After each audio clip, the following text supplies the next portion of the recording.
it was against his morals or principles. In former GURA Executive Director Marcel Camacho's resignation letter, he drew attention to what he called irregularities with the awarding of low-income housing tax credits, or LIHTC, to the two lowest-ranked companies, namely Great Homes and Tower 70. Great Homes is owned by Catholic Social Services, Jones & Guerrero, and the Calvo Finance Corporation. Tower 70 is owned by Robert Salas and Keith Farrell.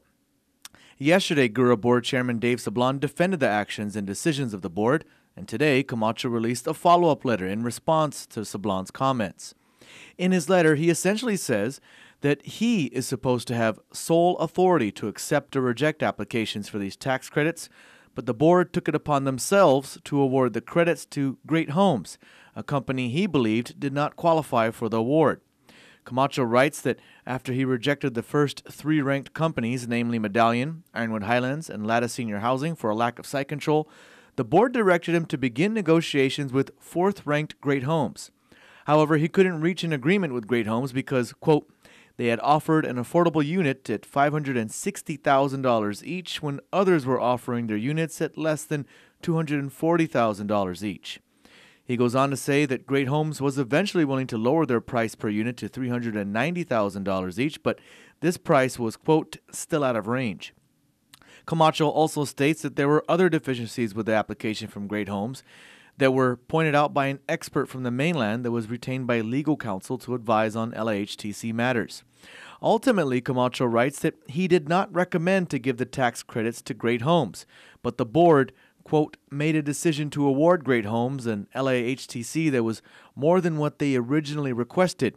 Camacho writes that he never signed off on the awarding of tax credits since they made the decisions against my better judgment. He states that he stands by his decisions, quote, even if it meant me having to resign. He keeps bringing these other things up, and frankly, it's putting the spotlight back on him as far as I'm concerned. If he wants to continue along this track, he will eventually get himself in hot water, in my opinion. Although he can't divulge any details, Sablan says the board placed Camacho on administrative leave because of some questionable things he'd done at GURA. That's why we put him on administrative leave. We needed to conduct an investigation free of him interfering with anything that was going on at GURA, and we came up with a long laundry list of things, and we were prepared to discuss that in executive session with him yesterday, and he chose to resign instead. Sablan says that it was Camacho who improperly conducted negotiations with Great Homes and Tower 70, and the board eventually had to step in and take over. Camacho wanted to disqualify Great Homes, but the board felt that they had a good application.